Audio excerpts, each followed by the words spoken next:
በዚህ ሰዓት በተሰማ ሰበር መረጃ መሰረት አዲስ አበባ የኦሮሚያ አካል እንድትሆን ሐሳብ ቀርቧል። በአዲስ አበባ ጉዳይ ብልጽግና አባላት ተናንቀዋል። በብልጽግና ፓርቲ ውክልና እየተሳተፉ የሚገኙ ሌሎች ተመካካሪዎች አዲስ አበባ የኦሮሚያ ክልል አካል ትሁን የሚለውን አማራጭ በጽኑ ደግፈው መስተዋላቸውም ተዘግቧል። አዲስ አበባ ኦሬዲ በኦሮሚያ ስር ነች። እዚህ ላይ መከራከር ጊዜ ማጥፋት ነው። አዲስ አበባ ተወልዶ ያደገ ልጅ የገነቱን ብሔሩም አዲስ አበባ ናት። ሰላም ጤና ይስጥልን ቤተሰቦቻችሁልኝ በአዲስ ቪዲዮ ተመልሼ መጣሁ። በዚህ ቪዲዮ የምንመለከተው አዲስ አበባን አስመልክቶ እንግዲህ ከቀረቡ አራት አማራጮች ሁለቱ ውድቅ እንደሆኑና ከሩት በሁለቱ አማራጮች ላይ እንግዲህ ብልጽግና ካላሉት ተካፍሎ እንግዲህ ተከራከሩ እንደሆነና ትንቅንቅ ተፈጠረ የሰማን ነው የምንገኘው። ምን የሆነ የሚገኘው የትኞቹ ስቀሩት ነው ሲወጡ አብረን የምንመለከት ነው የሚሆነው። እዚሁም ደግሞ ይሄ ነገር አዲስ አበባ ተወልዶ ያደጉ የአዲስ አበባ ልጆች ያማከለ ጉዳይ አይደለም የሚል ነገር እየሰማን ነው የምንገኘው። ይሄም ተቃውሞ አስነስቷል። እሱንም እንመለከታለን። የአዲስ አበባ ተወላጆች ስለዚህ ነገር የሚያላው የምንመለከት ነው የሚሆነው። ሁላችሁም ቪዲዮ ላይክ እና ሼር ማድረጋችሁን ሐሳባችሁን ኮሜንት ላይ ማሰራችሁን እንዳትረሱ። ሰብስክራይብ ለምንድን ነው የማታደርጉት? በመጀመሪያ እንግዲህ በአዲስ አበባ ጉዳይ ላይ ባለፈው ስለቻላችሁ ነበር። በዛ ቪዲዮ ላይ እንዳየነው ከሆነ አራት አማራጭ እንግዲህ ለአዲስ አበባ ቀርቦ ነበርና እሱም ላይ እንግዲህ ተወያዮቹ በምክር ኮሚሽን ላይ የተከራከሩ ያወሩበት የተወያዩበት እንደሆነ አይተን ነበርና እሱም ላይ ብዙ ተቃውሟቸውን እየገለጹ ነበር። እሱን እንመለከታለን። መጀመሪያ ግን የባለፈው ለማስታወስ ያክል ከዚህ እንጀምር። በዚህ ሰዓት በተሰማ ሰበር መረጃ መሰረት አዲስ አበባ የኦሮሚያ አካል እንድትሆን ሐሳብ ቀርቧል። በሀገራዊ የምክክር ጉባኤ ላይ የአዲስ አበባን የወደፊት ህጋዊ አቋም የሚወስኑ አራት ትላልቅ አማራጮች ለውይይት ቀርበዋል። በቀረበው የምክክር ሰነድ መሰረት ተመካካሪዎች አዲስ አበባን ራስ ገዝ ማድረግ፣ የፌዴራል አካል ማድረግ፣ ራሷን የቻለች ክልል ማድረግ ወይንም ደግሞ የኦሮሚያ አካል ማድረግ በሚሉ አራት አማራጮች ላይ እየመከሩ ነው ተብሏል። ከዚህ በተጨማሪም የከተማዋ ወሰን፣ የቦታዎች ስያሜ፣ የስራ ቋንቋ፣ የፖሊስና የፍርድ ቤት አደረጃጀት እንዲሁም ደግሞ የበጀት ድርሻ በንዑስ አጀንዳነት የቀረቡ ጉዳዮችም ናቸው። እንደሰማዎች እንግዲህ እነዚህ አራት አማራጮች ቀርበው ነበረ። ባለፈው አይተን ነበር። አዲስ አበባ የኦሮሚያ አካል ትሁን፣ እንደዚሁም ደግሞ የራሷን የቻለች ክልል ትሁን፣ እሱ ብቻ አይደለም ሲቲ ስቴት ወይ ደግሞ ፌደራል ትሁን የሚል አራት አማራጮች እንግዲህ ቀርበውላ ሲያከራክሩ እንደነበረ ሲወያዩበት እንደነበረ አይተን ነበር እና ያው በዛ ላይ የተው ጥያቄዎች ቀርበዋል። አሁን ከነዚህ አራቱ እንግዲህ ሁለቱ ውድቅ ነው፣ ሁለቱ ብቻ ቀርቷል። ወይ ደግሞ ሁለቱ አማራጭ ውድቅ ነው፣ ሁለቱ አማራጭ ብቻ ቀርቷል። ሰው ከሁለቱ ደግሞ አንዱ ይቀርና ይወሰናል ማለት ነው። እና እዚህ ላይ እንግዲህ ሲነሱ ጥያቄዎች ነበሩ። አዲስ አበባ እንዴት ነው ራስ ገዝ የምትሆን? አዲስ አበባ እንዴት ነው ክልል የምትሆን? አዲስ አበባ እንዴት ነው ኦሮሚያ የምትሆን የሚል ነገር ሲነሳ ነበር፣ አይተን ነበር። ለማስታወስ ያክል ይሄን እንመልከት። ፊንፊኔ አዲስ አበባ አራት ዕጣ ፈንታዎች አሏት በምክክር ኮሚሽኑ መሰረት።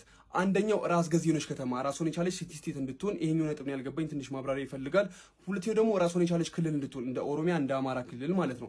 ሶስተኛው ደግሞ የፌዴራል መቀመጫ ሆና እንድትቀጥል የፌዴራል መንግስቱ አካል እንድትሆን ማለት ነው። አራተኛው አማራጭ ደግሞ የኦሮሚያ ክልል መንግስት አካሉና የምትቀጥል ከተማ እንድትሆን። ከነዚህ ነጥቦች ውስጥ ያልገባኝና ትንሽ ደግሞ አስተያየት መስጠት የምፈልገው አንደኛ ሲቲ ስቴት ምን ማለት ነው? ሲቲ ስቴት እንግዲህ እንደነ ቫቲካን እንደነ ሲንጋፖር ሀገር የመሰለች ከተማ ማለት ነው። እንደዛ ነው አዲስ አበባ ልትሆን የታቀደው ራስ ገዝ የሚባል ያ ነገር ፕራክቲካል ነው።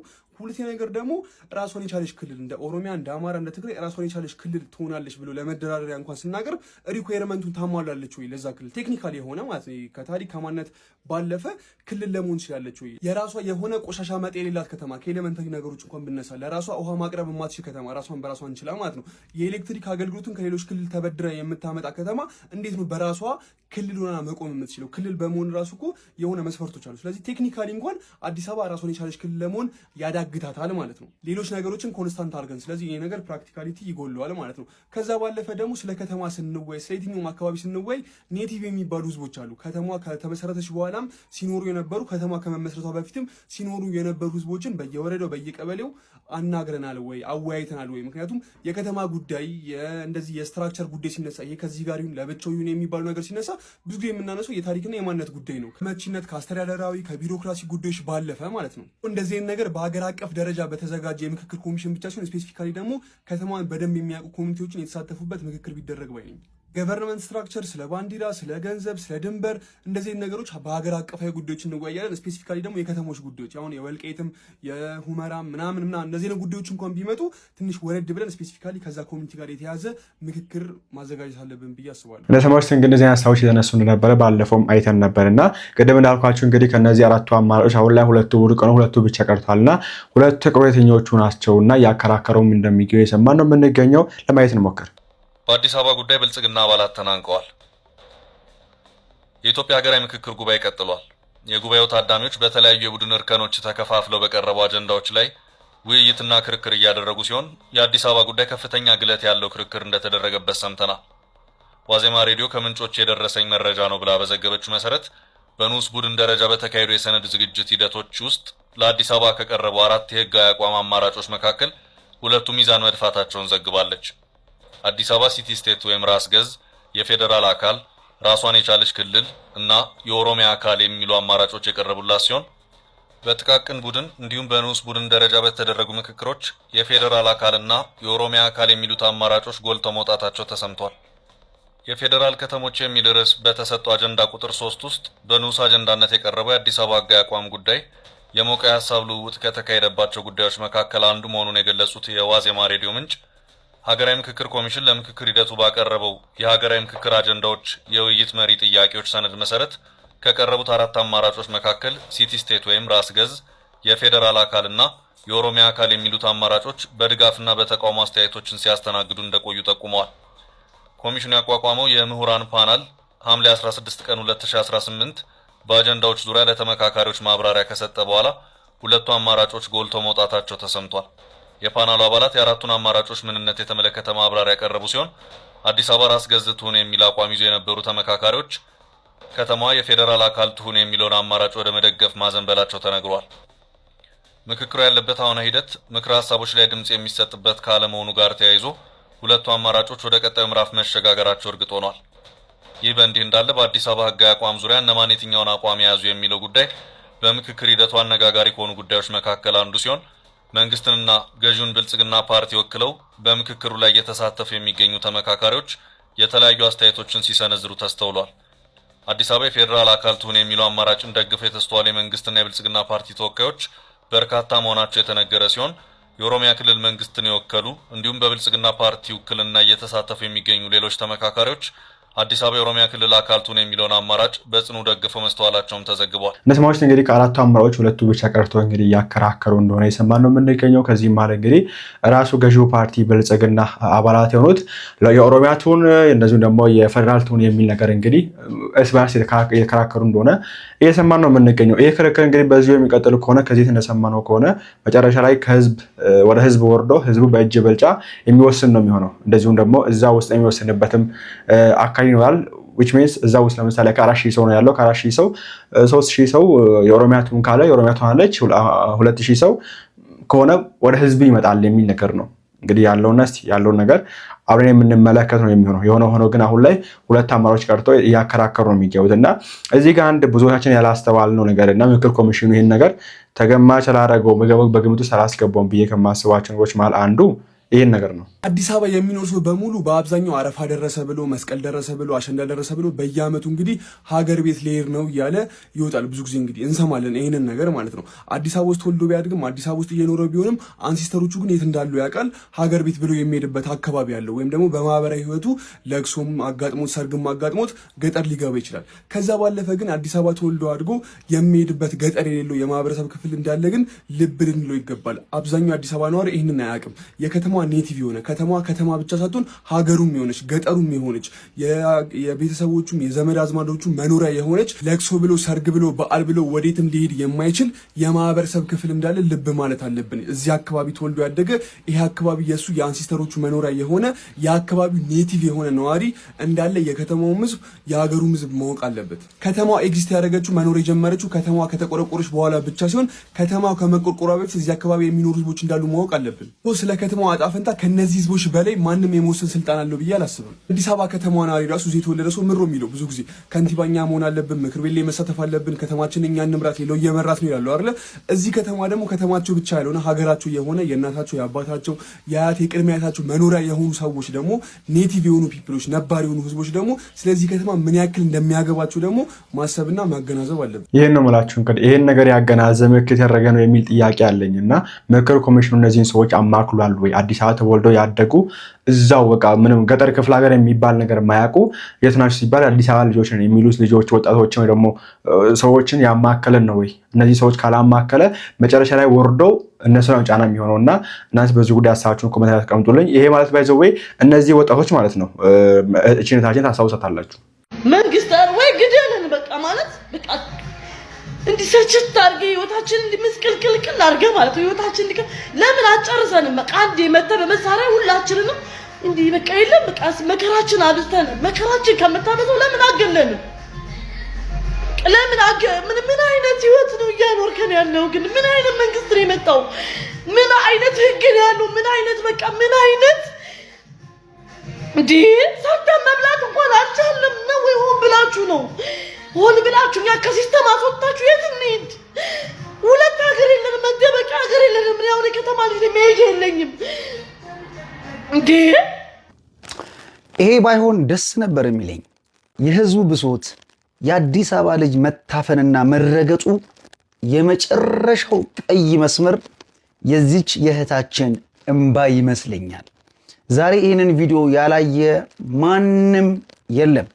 ነገር ግን ይሄን ቪዲዮ ተቀብሎ እንኳን ለመስራትና ድምጽ ለመሆን አሁንም የአዲስ አበባ ልጅ አቅም ሊኖረው አልቻለም ምክንያቱም ይሄንን ተናገርክ ተብሎ መታፈኑ መታሰሩ የማይቀር ነገር የአዲስ አበባ ልጅ መስራት መንቀሳቀስ ኑሮ ማሸነፍ በፍጹም ነው ያልቻለው እያንዳንዱ ቢዝነስ እያንዳንዱ የሥራ ቦታ ላይ እያንዳንዱ እንቅስቃሴ ላይ የአዲስ አበባ ልጅ እጅግ ጫና ውስጥ እንዳለ ግልጽ ነው ነገር ግን ይሄ እንዳይመጣ አስቀድመን ብዙ ነገር ብለን ነበር እግዚአብሔር በሚያውቀው ዋጋም ከፍለን ነበር ይህ እንዳይሆን ማለት ነው ነገር ግን አብዛኛውን የአዲስ አበባ ልጅ ባለመረዳት ምክንያት ለዚህ ለውጥ ይሁን ነውጥ ለማይታወቅ ነገር እንደ እንቅፋት አድርጎ የቆጠረን ብዙ ሰው ነበር ይሄም እንዳይፈስ እንዲህ አይነት ሐዘኖች እንዳይመጡ በጋራ እንድንሰራ ይሄንን አዲስ አበባ ጠል የሆነ ስርዓትን እንድንታገል በጣም ብዙ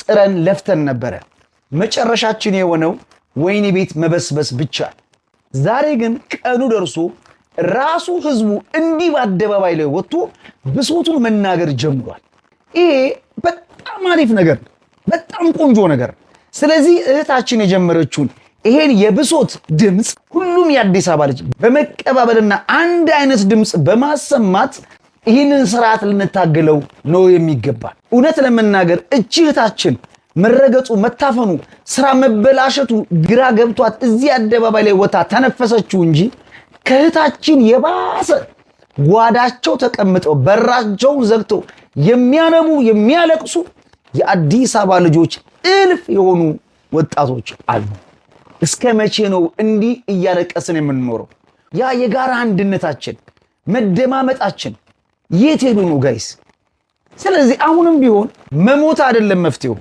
መኖር ነው መፍትሄው ለመኖር ደግሞ ይሄን አረመኔ ስርዓት ፍለፊት መጋፈጥ ያስፈልጋል ማለት ነው አሁን እህታችን አልቀሳለች አንብታለች የሆነ ቤት ትመጣለች ከዛ በኋላስ የሆነ ድጋፍ ይደረግላታል የሆነ ነገር ሰፖርት ትደረጋለች እንቧ ይታበስላታል የሆነ ነገር ይፈጠርና ያው ያዘን ደግሞ ይደባበቃል አሊያም ደግሞ ይሄን የታችንን ቪዲዮ ቀኑን ሙሉ ቲክቶክ ሲመለከቱ የሚውሉትና የሚያድሩት የከተማዋ ከንቲባ ይመለከቱና እቴ ምን ሆነሽ ነው ብለው እንባ እንደሚያብስ ሰው ሐዘን እንደተሰማው ሰው መጥተው አክት አድርገው የሆነ ሱቅ ከፈትኩልሽ የሆነ ነገር አደረኩልሽ ይባላል ሐዘኑ ይረሳል ከዛ በኋላ ደግሞ ሌላ ሰው ብሶት ይቀጥላል እንዲህ መሆን ያለበት አይመስለኝም አንድነታችን ህብረታችን ተመልሶ በጋራ በአንድነት እንደ አንድ ቃል ተናጋሪ እንደ አንድ ልብ መካሪ ሆነን ይሄን አረመኔ ስርዓት ልንታገለው ይገባል ባይ ነኝ ይሄ ነው እንግዲህ ብዙዎችን ያስተዋልነው ነገር እነዚህ አሁን ላይ ራሱ አዲስ አበባ ራሱ ዝም ብላ የኖረች የፌደራል አካላት ዝም ብላ የኖረች አሁን ላይ እንግዲህ ባለቤት ይላትም ወይ ደግሞ ፌደራል ያሳት የሚገኘው እንደዛም ሆነ የኖረች ራሱ በዚህ መንገድ ጫና ያደረሰባቸው ይገኛል መሬታቸው ተቀምጦ የባለ ሀገር የሚባሉ ሰዎች አሉ የሆነ ጊዜ ከየት እንደመጡ የሆነ ጊዜ ላይ መጥተው የሰፈሩ እዛ አካባቢ እነሱ ይሰጣል ሀብታሞች ይሰጣል ስደት ላይ ናቸው እነዚህ ሰዎችን ያማከለ ነገር ነው ወይ እነዚህ ሰዎች ችግር ላይ ነው የሚገኙትና እነሱን አማክላሉ የሚል ነገር ማንሳት ፈልጋለሁ እኔ ኦኬ ዛሬ ምክክር ኮሚሽኑ ሐሳብ አንስቶ ነበር ሐሳብ ያነሳው ምንድነው አዲስ አበባ በኦሮሚያ ስር ትሁን የሚሉ የኦሮሞ ፓርቲዎች እንዳሉ ነግሮናል የኦሮሚያ ብልጽግና አይ ቲንክ ከዚህ ውስጥ ነበር እና እኔ የምክክር ኮሚሽኑ አይ ቲንክ ልጆች ጨዋታ ነው የያዘው ወደሚል መደምደሚያ እንድደርስ ተገድጃለሁ ምክንያቱም አዲስ አበባ ኦሬዲ በኦሮሚያ ስር ነች እዚህ ላይ መከራከር ጊዜ ማጥፋት ነው ማለት ኤቭሪቲንግ በኦሮሚያ አስተዳደር ስር ነው። ከከንቲባ ጀምሮ እስከ ጸጥታ አካል ምናምን ድረስ አልተጻፈም እንጂ እንትን ነው። እኛ የቸገረን እንትን አይደለም አዲስ አበባ በኦሮሚያ መሆኗ ወይም አለመሆኗ፣ በአማራ መሆኗ ወይም አለመሆኗ ምናምን አይደለም። እኛ እያልን ያለ ነው በሀገራችን ላይ እንደ 7ኛ ዜጋ ተቆጥረናል። አንደኛ፣ ሁለተኛ፣ ሶስተኛ፣ አራተኛ፣ አምስተኛ፣ ስድስተኛ ማን እንደሆኑ አላውቅም። በት መብት የለንም። ውጭ ሀገር ወጥተን የምንኖረው ኑሮ ሀገራችን ውስጥ ከምንኖረው በተሻለ እጅግ በጣም በላቀ ሁኔታ መብት የሚከበርበት ነው። ኢትዮጵያዊነት ምን እንደሆነ ትርጉሙን አናውቀውም። በጣም ባይ ደብል ስታንዳርድ የተሞላ ነው። ለምሳሌ የኦሮሞ ፓርቲዎች ስለ ዘር ሲያወሩ ይፈቀዳል። የአማራ ፓርቲዎች ስለ ዘር ሲያወሩ እንደ ነውር ይቆጠራል። አንድም ፓርቲ ከኦሮሚያ ብልጽግና ውጪ አዲስ አበባን የባለቤትነት ጥያቄ አልጠየቅም። ሁሉም እያለ ያለው ደቡቡም፣ ምስራቁም፣ ምዕራቡም አዲስ አበባ የጋራችን ትሁን ነው። የኦሮሞ ፓርቲዎች ብቻ ናቸው አዲስ አበባ የግላችን ትሁን እያሉ ያሉት። እኔ የተወደዳችሁ ኦሮሚያን እናዋልድ፣ ኦሮሚያ የምትባል ሀገር እናዋልድ ከሆነ ምጥ አይብዛብን። ምክክር ኮሚሽንም አያስፈልግም። ዝም ብለን እንለያይ፣ በሰላም እንለያይ። የያዛችሁትን ያዙ። ከዛ በኋላ በቃ ፒውር የሆነ መለያየት ነው። ጦርነት አያስፈልግም፣ መገዳደል አያስፈልግም፣ ቂም አያስፈልግም። አትሊስት ጥሩ ጎረቤታሞች ለመሆን እንችል። አይ ዶንት ኖ ማለት አማራ ሀገር መሆን ይችላል፣ ትግራይ ሀገር መሆን ይችላል። የደቡብን አላቅም፣ እግዚአብሔር ይሆናቸው። በቃ ወይ አንድ እንሁን ወይ እንበታተን። ምንም አይነት ኢነርጂ ማባከን አይገባም። የምክክር ኮሚሽኑ በዚህ ሌቭል ነው መወያየት ያለበት። አይ ዶንት ኖ የኦሮሞ ፓርቲዎች ምን እንደሚፈልጉ አላውቅም። የእውነት ፍላጎታቸው ምን እንደሆነ አላውቅም። ማለት አዲስ አበባ የኦሮሚያን ብርት ነች አሉ፣ ወሰዱ። የአዲስ አበባ ከንቲባ ኦሮሞ ብቻ ነው የሚሆነው አለው፣ እሺ ይሁን አለን፣ ወሰዱ። አዲስ አበባ ውስጥ መብት የላችሁም አሉ፣ ምንም አላልንም፣ ቁጭ ብለናል። አዲስ አበባን ያለኛ ፈቃድ ሲያፈራርሷት ዝም ብለን አየን። የኛ ነው ምን አገባችሁ ሲሉን፣ አዎ ምን አገባን። ዳር ሄዱ ሲሉን ዳር ሄድን። ምን እንደሚፈልጉ አናውቅ። ሲሪየስሊ ፍላጎታቸው ምን እንደሆነ አናውቅ። ማለት ስለ ኢትዮጵያ የምታስቡ ከሆነ አንድ እንሁን። ኦሮሞነት የሰውነት መብት እንጂ የፖለቲካ ጉዳይ አይደለም። እግዚአብሔር ነው ሰው ኦሮሞ አድርጎ የፈጠራቸው። ስለዚህ የኦሮሞ መብት ጉዳይ፣ የኦሮሞ ካልቸር ጉዳይ የሰብአዊ መብት ጉዳይ ነው። ፖለቲካ ውስጥ አንቀላቅለው። አገር ትኑረን፣ የጋራ አገር ትኑረን። በዚህ ሌቭል ነው ማውራት ያለበት። አለበለዚያ እኔ ለምንድን ነው ስለ አማራ መጠናከር የማናወራው? አማራ ለምንድን ነው የባለቤትነት ጥያቄ የማያነሳው? ውይይት ከሆነ ስልጤ በቃ የማልነቃነቅ ብሔር ሆኛለሁ ካለ ለምንድን ነው ጉራጌ ብሔር የማይሆነው? ለምንድን ነው በማያወላዳ መልኩ በሁለት እግሩ የማይቆመው ጉራጌ? የተወደዳችሁ ሌትስ ኪል የዘር ፖለቲካ፣ አለበለዚያ እርሱ ይገለናል። የዘር ፖለቲካ የድንቁርና ፖለቲካ ነው። የዘር ፖለቲካ ከኢትዮጵያ አልፎ የአፍሪካን መብት አሳልፈን የምንሰጥበት የአየርላንድ፣ የአርጀንቲና፣ የጣሊያንና የግብፅ ፖለቲካ ነው። የዘር ፖለቲካ ከኛ አልፎ አፍሪካን ይጎዳል። ኢትዮጵያ ማዘርላንድ ልትሆን አትችልም አለን። ክቡራን ወንድሞች፣ የተቸገርነው እኛ ዜጋ መሆን አልቻለም። ሰብአዊ መብታችን ሊከበር አልቻለም። አገራችን ላይ ባይተዋርነን ከኢትዮጵያ ወጥተን የተሻለ መብት ተከብሮልን እንኖራለን የሚል ሐሳብ ነው ያነሳነው። ጥላቻን እናቁመው። ተዋልደናል። ለምሳሌ የወንድማችን ሽመልስ ባለቤት ጉራጌ ነች። የወንድማችን አብይ ባለቤት አማራ ነች። የተቀላቀለን ህዝቦች ነን። ጀዋር መሐመድ ሲናገር ሰምታችሁታል። ኦሮሞ ከሁሉም ህዝብ ተቀላቅሏል። የኦሮሞ ማለት የሁሉም ኢትዮጵያዊ ነው። ስለዚህ ይሄ የዘር ፖለቲካን እናቁመው፣ አለበለዚያ የዘር ፖለቲካ ይገለናል። በዚህ ሌቭል ነው ቁጭ ብለን ማውራት ያለብን። ምን ተጠቀምን? ምን እስቲ አንድ ያተረፈልን ነገር ከውርደት ውጭ የዘር ፖለቲካ? አዎ ኦሮሞ ሲባል አይናችን አይቀራም። ኦሮሞ ህዝባችን ነው። ኦሮሞነት ካልቸራችን ነው። በፍጹም አንናደድም። በቃ ፍቅር ይሻላል፣ አንድነት ይሻላል፣ ህብረት ይሻላል፣ መደመር ይሻላል። አለበለዚያ ለአንዱ የተሰጠ መብት ለሁሉም ይሰጥ። አማራነት ይለምልም፣ ጉራጌነት ይለምልም፣ ሀዲያነት ይለምልም፣ ምናምን ይለምልም። 30 ነገር ሲለመለምባት እቺ ሀገር መያዝ አትችልም። ትፈነዳና እግዚአብሔር በታሪክ የሰጠንን አደራ ሳንወጣ ተዋርደን እንቀራለን። that is my point።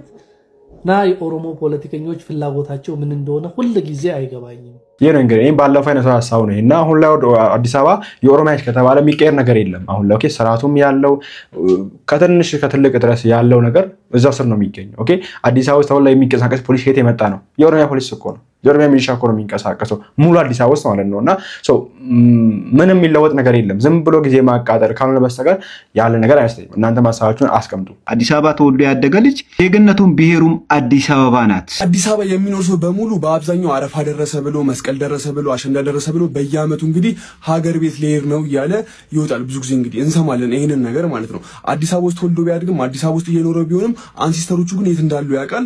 ሀገር ቤት ብሎ የሚሄድበት አካባቢ ያለው ወይም ደግሞ በማህበራዊ ህይወቱ ለቅሶም አጋጥሞት ሰርግም አጋጥሞት ገጠር ሊገባ ይችላል። ከዛ ባለፈ ግን አዲስ አበባ ተወልዶ አድጎ የሚሄድበት ገጠር የሌለው የማህበረሰብ ክፍል እንዳለ ግን ልብ ልንለው ይገባል። አብዛኛው አዲስ አበባ ነዋሪ ይህንን አያውቅም። የከተማዋ ኔቲቭ የሆነ ከተማ ብቻ ሳትሆን ሀገሩም የሆነች ገጠሩም የሆነች የቤተሰቦቹም የዘመድ አዝማዶቹ መኖሪያ የሆነች ለቅሶ ብሎ ሰርግ ብሎ በዓል ብሎ ወዴትም ሊሄድ የማይችል የማህበረሰብ ክፍል እንዳለ ልብ ማለት አለ። ኦኬ ቪዲዮ ሊረዝም ስለሚችል ኮፒ ሊንክ እና ሪፖስት ማድረግ እንዳትረሱ።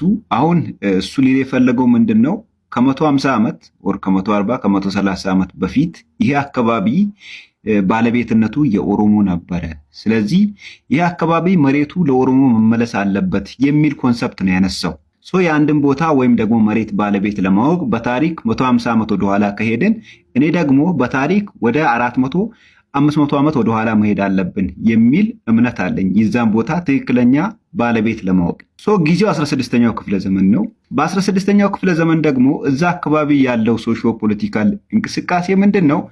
በአዳል ሱልጣኔትና በክርስቲያን ሃይላንድ ኪንግ ደግሞ ከፍተኛ የሆነ ጦርነት የነበረበት ታይም ነው። በአህመድ ኢብን ኢብራሂም ኤልጋሃዚ በተለምዶ አህመድ ግራኝ በሚባሉት የሙስሊም ሱልጣኔት መሪ እንዲሁም ደግሞ በክርስቲያን ሃይላንድ ኪንግደሙ መሪዎች በነ ልብነ ድንግል ከዛም በኋላ በነ ገላውዲዮስ የሚመራው ጦር ከፍተኛ የሆነ ጦርነት ሲያደርግ የነበረበት ታይም ነው። በዚህ ጦርነት ምክንያት ሁለቱም ኃይሎች የሙስሊም ሱልጣኔቱም ክርስቲያን ሃይላንድ ኪንግደሙም ኤግዞስትድ ሆኑ፣ ተዳከሙ። ሲዳከሙ ይህንን ክፍተት ማን ተጠቀመ? የኦሮሞ ፖፑሌሽን ሙቭመንት የሚባለው በዛ ሰዓት የኦሮሞ ፖፑሌሽን እንቅስቃሴ ይህንን ክፍተት ተጠቅሞ ከነበረበት ከቤዙ ከመደወላቦ ወይም ደግሞ ከባሌና ከሲዳሞ ሃይላንድ አካባቢ ወደዚህ አካባቢ እንቅስቃሴ ማድረግ ጀመረ። በዛን ሰዓት ይህንን አካባቢ ማን ተቆጣጠረ? ቱለማ የሚባለው የኦሮሞ ክላን ይህን አካባቢ ተቆጣጠረ። የሜጫ ኦሮሞ ደግሞ አሁን ወዳለው ወደ ወለጋ ወደ ጂማ አልፎ ሄደ ማለት ነው። የኦሮሞ የቦታው ታሪካዊ ባለቤትነት የሚጀምረው በዚህ ታይም ነው። ከ500 ኦር ደግሞ ከ400 ምናምን ዓመት በፊት ማለት ነው። ከዛ በፊት እዚህ አካባቢ ላይ ማን ይኖር ነበረ?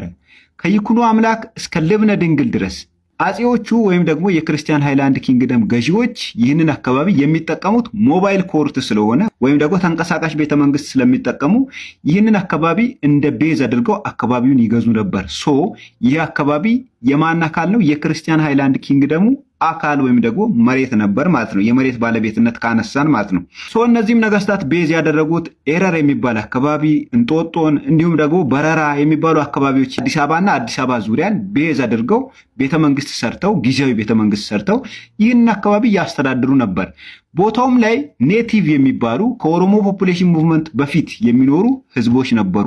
ከነሱም ውስጥ ለምሳሌ ጉራጌዎች ነበሩ፣ በብዛት ደግሞ ጋፋቶች ነበሩ፣ በተጨማሪ አማራዎች ነበሩ፣ ፕላስ ደግሞ አርጎባዎች ነበሩ። እኔ አይደለም የምለው ታሪክ ነው ይሄንን የሚያስቀምጠው። ስለዚህ የቦታው ታሪካዊ ባለቤትነት የትላንት ባለቤቱ እከሌ ነው ከተባለ የትላንት ወዲያ ወይም ደግሞ የከትላንት ወዲያ ባለቤቱ ደግሞ ማን ነበር ወደሚል ሌላ ጥያቄ ስለሚመዝ የቦታው ታሪካዊ ባለቤቶች ከ150 ዓመት በፊት እነከሌ ከተባለ ከ400 እና ከ500 ዓመት በፊት ደግሞ እነከሌ የሚባሉ ሌላ ጎሳዎች ሊመጡ ነው ማለት ነው። ሌላ የሚነሳው አንዱ የመከራከሪያ ነጥብ ምንድነው? አዲስ አበባ የተከበበችው በኦሮሚያ ነው፣ ስለዚህ የምትገባው ለኦሮሞ ነው የሚል መከራከሪያ ነጥብ ይነሳል። አንድ አካባቢ በሌላ አካባቢ መወረሯ መሬቱ ዙሪያዋን ለከበባት ክልል ወር ደግሞ ሀገር ትገባለች ማለት አይደለም። በዚህ ሎጂክ ከሄድን ሌሴቶ የምትባለዋ ሀገር የሳውዝ አፍሪካ ልትሆን ነው ማለት ነው። እንዲሁም ቫቲካን የምትባለዋ ከተማ የጣሊያን ልትሆን ነው ማለት ነው። ስለዚህ አንድ አካባቢ በአንድ አካባቢ ዙሪያው መከበቡ ለዛኛው አካባቢ አስተዳደሩና ስልጣኑ ይሰጠዋል ማለት አይደለም። የሚያዋጣው አርጊውመንት ምንድነው? አዲስ አበባ ከኦሮሚያ ምንድነው መጠቀም ያለባት? ለዛም በምላሹ ደግሞ ኦሮሚያ ክልል ከአዲስ አበባ ምንድነው መጠቀም ያለበት የሚለው ላይ ተወያይቶ ኦሮሚያም የአዲስ አበባን ሕዝብ በማይጎዳ መልኩ ከአዲስ አበባ የሚያገኘውን ጥቅም ማስከበር እንዲሁም ደግሞ አዲስ አበባ ከኦሮሚያ የምታገኘውን ሶርስ ወይም ደግሞ ከኦሮሚያ የምታገኘውን ጥቅም ኦሮሚያን በማይጎዳ መልኩ ማስከበር ከዛ በኋላ ሕዝብ ከሕዝብ ጋር ተቻችሎ የሚኖርበትን ዌይ መፍጠር። ግን የመሬት ይገባኛል ጥያቄ የምናነሳ ከሆነ ታሪክ ማገላበጡ ስለማይቀር ታሪክ ስናገላብጥ ደግሞ ከ150 ዓመት በፊት የኦሮሞ ጎሳዎች እዚህ አካባቢ ሰፍረው ይኖሩ ነበር ብላችሁ እናንተ ታሪክን ካነሳችሁ ሌላው ደግሞ ከ400 እና ከ500 ዓመት በፊት ኦሮሞ ወደዚህ ከመምጣቱ በፊት እዚህ አካባቢ የሚኖሩ ኔቲቭ ህዝቦች ነበሩ ለኛም ይገባናል ብሎ የሚመጣ ሌላ አካል ይኖራል። ስለዚህ የአዲስ አበባን ጉዳይ አዲስ አበባ አሁን ባለችበት የኢትዮጵያ ዋና ከተማ መሆኗ ሳይሻር ፕላስ ደግሞ ራሷን በራሷ እያስተዳደረች የህዝቧ ሶሻል ኢኮኖሚክ ፖለቲካል መስተጋብሩ ሳይበላሽ ባለችበት ብትቀጥል ለሁላችንም የሚሻል ነው የሚመስለኝ።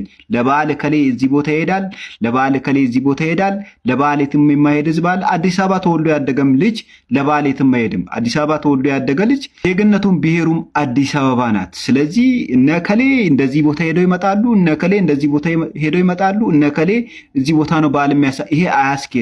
ሎጂኩም ስለማይፈቅድ የመሬት ባለቤትነት ጥያቄ የሚነሳ ከሆነ ታሪክን ወደኋላ ማገላበጣችን ስለማይቀር ታሪክን ወደኋላ ካገላበጥን ደግሞ ጉዳዩ ስለሚንዛዛና ስለሚረዝም አዲስ አበባ ባለችበት በኢትዮጵያ ዋና ከተማነቷ ብትቆይ የተሻለ የፖለቲካ አማራጭ ነው የሚል ሐሳብ አለኝ።